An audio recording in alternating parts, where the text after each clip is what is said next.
আল্লাহরে বলেন, আল্লাহ তুমি আমার রব, তুমি আমার সব। আল্লাহ আমি ছাড়া এই জমিনে তোমার গোলামের অভাব নাই, তুমি ছাড়া আমার দ্বিতীয় কোনো রব নাই। এ কথা বলে চোখের পানি ছেড়ে আল্লাহরে স্বীকৃতি দেন, আল্লাহ আমি পাপী। আল্লাহ এই জমিনে আমার চেয়ে বড় পাপী আর কেউ নাই। ওযু করে সিজদায় লুটিয়ে পড়ে চোখের পানি ছেড়ে আল্লাহরে পাপের স্বীকৃতি দেন, আল্লাহ এমন কোন জুলুম নাই, গুনাহ নাই আমি করি নাই, সগীরা কবিরা জেনে না জেনে, ইচ্ছায় অনিচ্ছায়, শিরকি বেদাতি সব গুনাহ করেছি। আল্লাহ আকাশের নিচে জমিনের উপরে আমার চেয়ে বড় গুনাহগার আর কেউ নাই।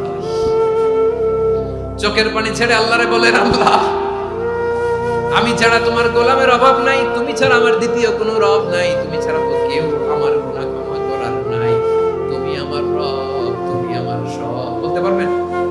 এই তাকরীর আমার পটুয়াখালীর ভাই, এই স্বীকৃতিটা দেখতে আল্লাহ বড় ভালোবাসেন, কারণ আমরা সবাই গুনাহগার। আমরা সবাই কি? বিশ্বনবী বলেন, কুল্লুকুম খাত্তাউন ওয়া বানি আদম, তোমরা সবাই পাপী। সবাই কি? সবাই পাপী। আমরা সবাই পাপী। আপন পাপের বাটখারা দিয়ে অন্যের পাপ মাপি। আমরা যে পাপী এটা ভাবতে মনে চায় না কারণ, খালি অন্যের পাপ দেখি আমরা, এটা ভুল। ওর এই পাপ, ও পাপী, ও জালে, ও জাহান্নামী, এরকম একটা টেন্ডেন্সি। আমার যে কি হালাত এটার খেয়াল নাই। খেয়াল করতে হবে যে আমি সবচেয়ে বড় পাপী, ঠিক কিনা বলেন? পাপ করি না এমন কেউ আছি? হ্যাঁ আছি, আছি। কেউ না জানলেও জানে কে আমার পাপের ঘটনা? বিনা জান আমি তো জানি আমি কি পাপ করেছি। ও আমার কলিজার টুকরা ভাইরা, মাথাটাকে নিচু করে জীবনের সব গুনার ফিরিস্তিগুলো একটা একটা করে স্বীকার করে আল্লাহরে বলেন, আল্লাহ আমি পাপী। আল্লাহ আমার চেয়ে বড় পাপী এই দুনিয়াতে কেউ নাই। আকাশের নিচে জমিনের উপরে আমার চেয়ে বড় পাপী কেউ নাই। একটা একটা করে আল্লাহ স্বীকার করি আমি পাপী। সব পাপের স্বীকৃতি দিলাম। পৃথিবী না জানি তো জানি আমি কি পাপ করেছি। হায় আমার পাপের করলে বিচার, বাঁচার আমার নাই উপায়। দয়াময় তুমি মাফ করো আমায়, মাফ করো। আল্লাহ তাআলা যদি দয়া করে আমাদেরকে মাফ না করে, আমাদের বাঁচার কোনো উপায় নাই। আপনি কি ভেবেছেন আপনার নামাজ দিয়ে আপনি জান্নাতে যাবেন? আপনি তাহাজ্জুদ গুজার, সিজদা দিতে দিতে কপালে দাগ ফেলেছেন, এটা আপনারা জান্নাতে নেবে না। আপনি এলাকার সবচেয়ে বড় হাতেম তাই দানশীল, এই দানের ভরসায় বসে আছেন। খুশিন কালো আমাদের নামাজ, আমাদের রোজা, আমাদের ইবাদত, এগুলোকে মিজানের পাল্লায় উঠালে কোনো ওজনই হবে না। তবে আমাদের একটা কৌশল জানা আছে, আমরা আল্লাহর রহমতের ভিখারি। আমরা সেদিন আগেই গুনার স্বীকৃতি দিয়ে দেব। আমরা বলবো, আল্লাহ তুমি প্রশ্ন করার আগে তোমার একটা কথা বলি, আমারে কিছু জিজ্ঞেস করো না, আমি সব করেছি। এমন কোন পাপ নাই যে পাপ আমারে দিয়ে হয় নাই। তোমার রহমত দিয়ে তুমি জান্নাতে পাঠাবা, তোমার দয়ায় জান্নাতে যেতে চাই, আমল দিয়ে না। পারবেন বলতে? কিয়ামতের দিন আমরা বলবো, আল্লাহ আমার আমল দিয়ে জান্নাত চাই না, আমি তোমার দয়া দিয়ে জান্নাত চাই। তোমার দয়া ছাড়া আমার কোনো উপায় নাই। কারণ আল্লাহ যদি বিচার করে বাঁচার কারো উপায় নাই। আল্লাহ যদি বলে ফেলেন তুই এটা করলি কেন, ওখানে গেলি কেন, কোরআনে 1000 বার নিষেধ করলাম তারপরেও এই পাপে জড়ালি কেন, এরকম প্রশ্ন ছুড়ে দিলে আমার উত্তর আছে? বাঁচার কোনো উপায় আছে? রোজ হাসরে হে আল্লাহ আমার করুণা বিচার, করুণা বিচার, বিচার চাহি না তব দয়া চাই, এ গুনাহগার।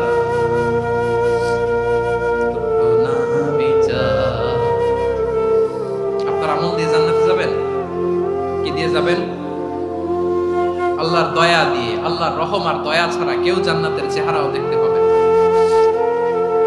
আমার প্রিয় ভাইরা, এই দোয়া আল্লাহর কাছে পছন্দনীয় হওয়ার কারণ তিনটা। দোয়ার প্রথম অংশে আছে তাওহীদ, আল্লাহর একত্ববাদের ঘোষণা। এই দোয়ার দ্বিতীয় অংশ আছে তাসবিহ, আল্লাহর প্রশংসা সূচক বাণী। এই দোয়ার 3 নম্বর অংশ পাপের স্বীকৃতি। তাহলে আমরা সবাই গুনাহগার, আমরা আল্লাহর কাছে পাপের স্বীকৃতি দিয়ে বলবো, ও আল্লাহ, ইন্নী কুনতু মিনাজ জালিমিন, আমরা জুলুম করেছি, পাপ করেছি, অন্যায় করেছি, আল্লাহ বুঝতে পারি নাই, শয়তানের ওয়াসওয়াসায় পড়ে, বন্ধুর পাল্লায় পড়ে, নফসের খায়েশ মেটাতে যে আল্লাহ করে ফেলেছি। তুমি গুনাহ না মাফ না করলে আমাদের গুনাহ মাফ করার দ্বিতীয় কেউ নাই, ঠিক কিনা বলেন? এভাবে অনুতপ্ত হয়ে যদি আল্লাহর কাছে দোয়া করেন, দেয়ালে পিঠ থেকে গেছে, কোন রাস্তা নাই বের হওয়ার, ওই মুহূর্তেও আপনাকে বিপদ থেকে উদ্ধার করবে কে? বিশ্বনবী চরম বিপদে পড়লে দুটা দোয়া পড়তেন। প্রথম হলো এটা, লা ইলাহা ইল্লা আনতা সুবহানাকা ইন্নী কুনতু মিনাজ জালিমিন। এই দোয়াটা আমরা বেশি বেশি পড়ব। রাজি আছেন? সবাই আওয়াজ করে পড়ুন ইনশাআল্লাহ। আমার প্রিয় ভাইয়েরা, বিপদে পড়লে বিশ্বনবী আরো একটা দোয়া পড়তেন, লা ইলাহা ইল্লাল্লাহুল আযীমুল হালিম, লা ইলাহা ইল্লাল্লাহু রাব্বুল আরশিল আযীম, লা ইলাহা ইল্লাল্লাহু রাব্বুস সামাওয়াতি ওয়াল আরদি ওয়া রাব্বুল আরশিল কারীম। এই যে বললাম, রেকর্ড হয়ে গেছে। এখন তো আর ইনস্ট্যান্ট মুখস্থ না হলো, পরে মুখস্থ করে নেবেন। আল্লাহ ছাড়া কোনো উপাস্য নাই, তিনি সুমহান, মহা সহিষ্ণু। আল্লাহ ছাড়া কোনো উপাস্য নাই, তিনি সুমহান, আরশের অধিপতি। আল্লাহ ছাড়া কোনো উপাস্য নাই, তিনি আকাশের মালিক, জমিনের মালিক, তিনি সুবিশাল, আরশের অধিপতি। সুবহানাল্লাহ পড়েন। এই দোয়াটা কেউ যদি পড়ে যদি এর ওসিলা করে দোয়া করে, তাকে বিপদ থেকে মুক্তি দেয় কে? মনে থাকবে আপনাদের? তাহলে বিপদের প্রথম ধাক্কায় কি যেন পড়তে হয়? ইন্না লিল্লাহ। তারপরে কি বলে আল্লাহর কাছে নিজেকে সঁপে দিতে হয়? দেয়ালে পিঠ থেকে গেলে লা ইলাহা ইল্লা আনতা সুবহানাকা ইন্নী কুনতু মিনাজ জালিমিন। দুই নাম্বার হচ্ছে লা ইলাহা ইল্লাল্লাহুল আযীমুল হালিম, লা ইলাহা ইল্লাল্লাহু রাব্বুল আরশিল আযীম, লা ইলাহা ইল্লাল্লাহু রাব্বুস সামাওয়াতি ওয়াল আরদি ওয়া রাব্বুল আরশিল কারীম। মনে থাকবে? ইনশাআল্লাহ বলেন সবাই, আওয়াজ করে সবাই ইনশাআল্লাহ। অনেক সময় এমন হয়, হঠাৎ বিপদের সম্মুখীন হয়ে আমরা রেডি হয়ে বের হইছে অফিসে, হঠাৎ অ্যাক্সিডেন্টে করে যাই, হঠাৎ পেটের ব্যথায় অজ্ঞান, এরকম হয় না? আপনাদের হয় না? বিষ্ণু ইসলাম বলেন, আকস্মিক দুর্ঘটনার বিপদ থেকে যদি কেউ বাঁচতে চায়, সকাল সন্ধ্যা যেন প্রত্যেকে এই দোয়াটা পড়ে। সকালে যদি 3 বার পড়ে, সন্ধ্যা পর্যন্ত হঠাৎ হঠাৎ বিপদ থেকে রক্ষা পাবে। To be protected from sudden calamity, sudden disaster, sudden calamity. হঠাৎ বিপদ, হঠাৎ ভয়ঙ্কর কোন আকস্মিক বিপদ থেকে আল্লাহ বাঁচায়। সকালে পড়লে সন্ধ্যা পর্যন্ত প্রোটেক্টেড, সন্ধ্যাবেলায় যদি 3 বার পরে সকাল পর্যন্ত প্রোটেক্টেড। সুবহানাল্লাহ। দোয়াটা কি? দোয়াটা হচ্ছে বিসমিল্লাহিল্লাযী লা ইয়াদুররু মা ইসমিহি শাইউন ফিল আরদি ওয়ালা ফিস সামাই ওয়া হুয়াস সামিউল আলীম। ছোট না? অনেক ছোট, মুখস্থ করবেন। বিসমিল্লাহিল্লাযী লা ইয়াদুররু মা ইসমিহি শাইউন ফিল আরদি ওয়ালা ফিস সামা। ওই আল্লাহর নাম নিচ্ছি যে আল্লাহর নামের বরকতে আকাশ জমিনের কোনো কিছু কারো কোনো ক্ষতি সাধন করতে পারে না। তিনি সর্বশ্রোতা, সর্বজ্ঞ। সুবহানাল্লাহ পড়েন। পড়বেন এই দোয়াটা, বিসমিল্লাহিল্লাযী লা ইয়াদুররু মা ইসমিহি শাইউন ফিল আরদি ওয়ালা ফিস সামাই ওয়া হুয়াস সামিউল আলীম। ফজরের পরে 3 বার, মাগরিবের পরে 3 বার যদি কেউ পড়ে, প্রোটেক্টেড, যে কোনো হঠাৎ বিপদ থেকে প্রোটেক্টেড। প্রোটেক্ট করেন কে?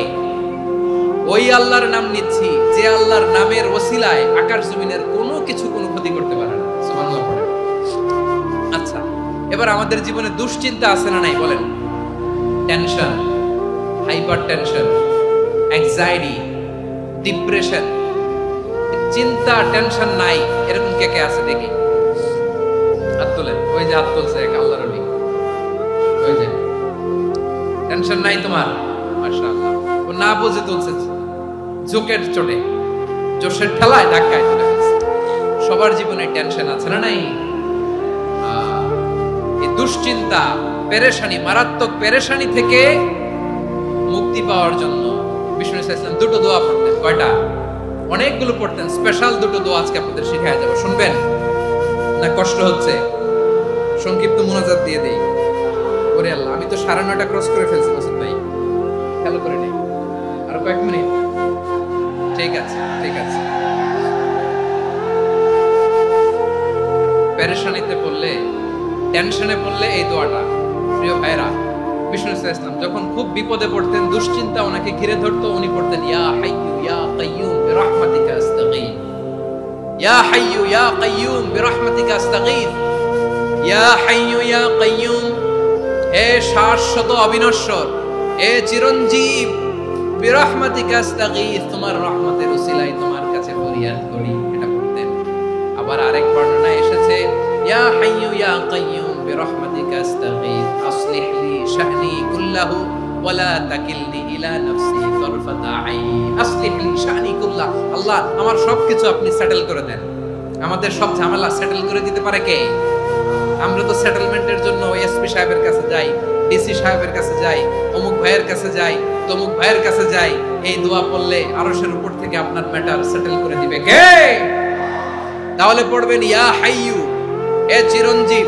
হাইয়ু মানে চিরঞ্জীব, যিনি চিরকাল বেঁচে থাকবেন, মরবেন না। আল্লাহ মরবেন? তার কোনো লয় আছে? ক্ষয় আছে? সূরা রহমানে আল্লাহ বললেন কুল্লু মান আলাইহা ফানি ওয়া ইয়াবকা ওয়াজহু রাব্বিকা যুল জালালি ওয়াল ইকরাম ফাবিআইয়ি আলাই রাব্বিকুমা তুকাযযিবান। জমিনে যা আছে সব ফান, ভ্যানিশ হয়ে যাবে, নিশ্চিহ্ন হয়ে যাবে, শেষ হয়ে যাবে, সব বিলুপ্ত হয়ে যাবে, একদম ছাড়া। জোরে বলেন তিনি কে? ইয়া হাইয়ু, আমার সাথে আওয়াজ করে পড়েন ইয়া হাইয়ু ইয়া কাইয়ুম, ইয়া হাইয়ু ইয়া কাইয়ুম বিরহমাতিকা আস্তাগীথ আসলিহ লি শা'নি কুল্লা ওয়া লা তাকিলনি ইলা নাফসি তারফাতা আইন। এভাবে দোয়া করলে আপনাকে বিপদ মুক্ত করবে কে? এই দোয়াটা কেন পছন্দ আল্লাহর কাছে? কারণ এখানে আল্লাহর দুইটা সুন্দর নাম আছে, গুণবাচক নাম, আল হাই, আল কাইয়ুম, এই দুটো নাম আছে এখানে। আবার এই দুইটা আয়াতুল কুরসির অংশ। আয়াতুল কুরসির শুরুতে এটা আছে না নাই? হ্যাঁ, আছে না নাই? 3 নাম্বার কারণ, এটা ইসমে আজম। কোন দোয়াটা ইসমে আজম? যে দোয়া ওসিলায় দোয়া করলে আল্লাহ দোয়া ফেরায় না। অনেকগুলো মত আছে, সবচেয়ে ভ্যালিড মত হচ্ছে এটা, ইয়া হাইয়ু ইয়া কাইয়ুম, এর ওসিলা দিয়ে দোয়া করলে দোয়া কবুল করে কে? 2 নম্বরে বিশ্বনবী মারাত্মক বিপদে পড়লে আরেকটা দোয়া পড়তেন, আল্লাহুম্মা ইন্নী আবদুক। আগে দোয়াটা পড়ি, শুনেন। আল্লাহুম্মা ইন্নী আবদুক ওয়া ইবনু আবদিক ওয়া ইবনু আমাতিক নাসিয়াতি বিয়াদিক মাদিন ফিয়া হুকমুক আদলুন ফিয়া কাদাউক আসআলুকা বিকুল্লি ইসমিন হুয়া লাক সাম্মাইতা বিহি নাফসাক আও আনজালতাহু ফি কিতাবিক আও আল্লামতাহু আহাদাম মিন খালকিক أو استأثرت به في علم الغيب عندك أن تجعل القرآن ربيع قلبي ونور صدري وجلاء حزني وذهاب همي। سبحان الله পড়েন।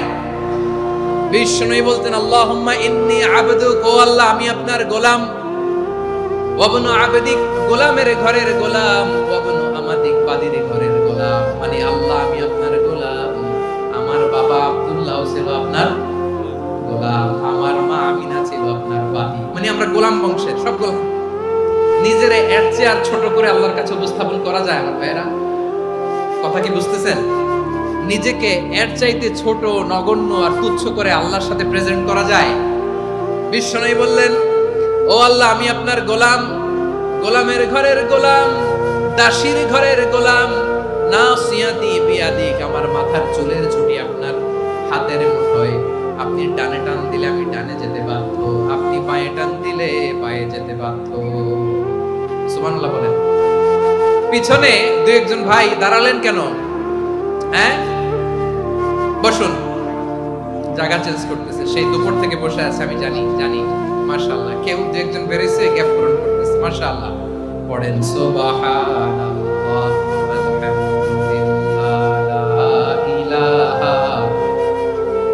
লা ইলাহা ইল্লাল্লাহ মুহাম্মাদুর রাসূলুল্লাহ সাল্লাল্লাহু আলাইহি ওয়াসাল্লাম।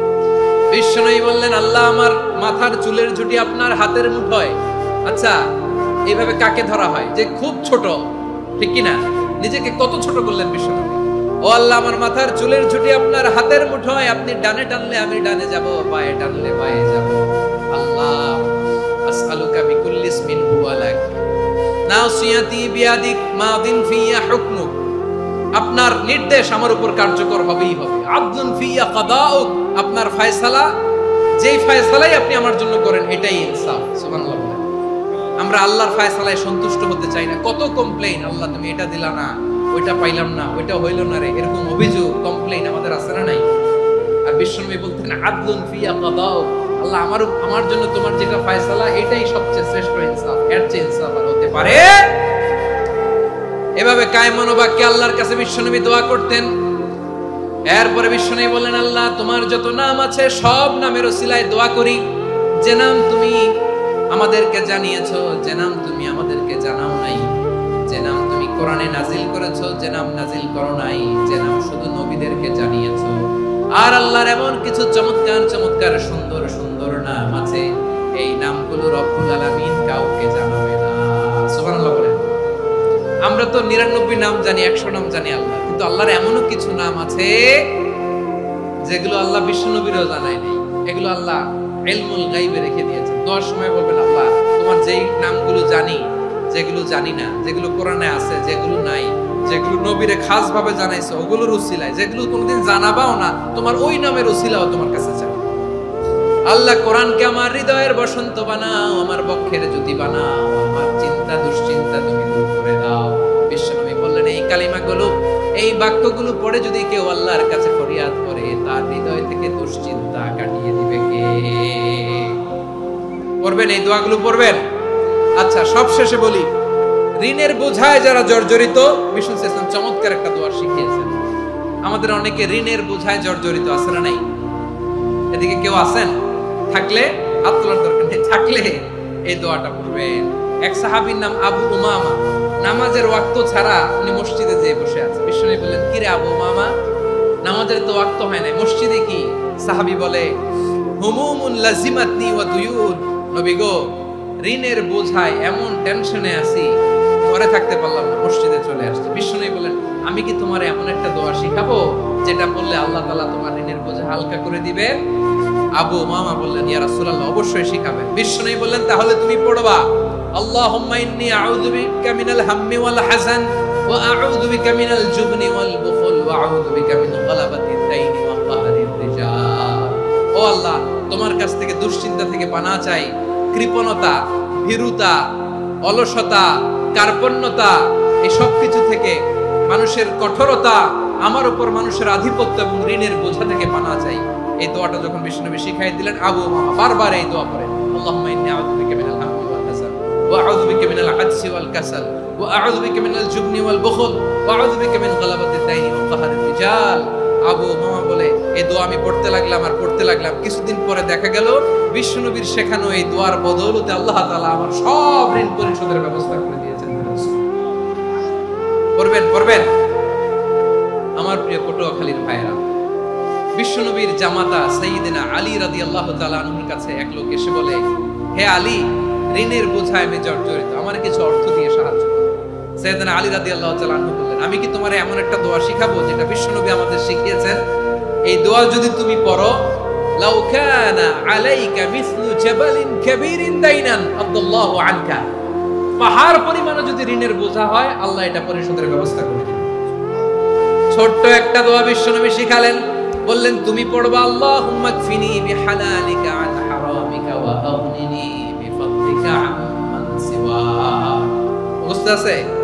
হ্যাঁ, আছে। আল্লাহুম্মা কফিনি বিহালালিকা আন হারামিক, আল্লাহ তোমার হালাল দিয়ে আমাকে পরিতুষ্ট করো, হারাম থেকে বাঁচিয়ে রাখো, আর তোমার অনুগ্রহে মানুষের মুখাপেক্ষী যেন আমি না হই, আমি যেন সবসময় তোমার মুখাপেক্ষী হই, ওই তৌফিক দিও। সুবহানাল্লাহ পড়েন। এই দোয়া বেশি বেশি পড়লে ঋণের বোঝা হালকা করে দিবে কে? তাহলে প্রিয় ভাইয়েরা, বিপদে পড়লেই প্রথমে কি করবেন? পটুয়াখালী ভুইলা গেছে, বিপদে পড়লেই প্রথমে ইন্না লিল্লাহ কি বলে নিজেকে আল্লাহর কাছে সঁপে দিতে হয়? হাসবুনা। চরম বিপদে দেয়ালে পিঠ থেকে গেছে, তখন লা ইলাহা ইল্লা আনতা সুবহানাকা ইন্নী কুনতু মিনাজ যালিমিন। এরপরে লা ইলাহা ইল্লাল্লাহুল আযীমুল হালিম, এই দোয়া। আকস্মিক বিপদ, হঠাৎ যেন কোনো বিপদ আমাকে পেয়ে না বসে, এটার জন্য বিসমিল্লাহিল্লাযী লা ইয়াদুররু মা ইসমিহি শাইউন ফিল আরদি ওয়ালা ফিস সামাই ওয়া হুয়াস সামিউল আলীম। সকালে 3 বার, রাতে 3 বার। আর মারাত্মক tension, hyper tension, anxiety, depression থেকে বাঁচার জন্য 2 দোয়া, ইয়া হাইয়্যু ইয়া কাইয়্যুম, ইয়া হাইয়্যু ইয়া কাইয়্যুম, মনে থাকবে। আর আল্লাহুম্মা ইন্নী আবদু, এই দোয়া।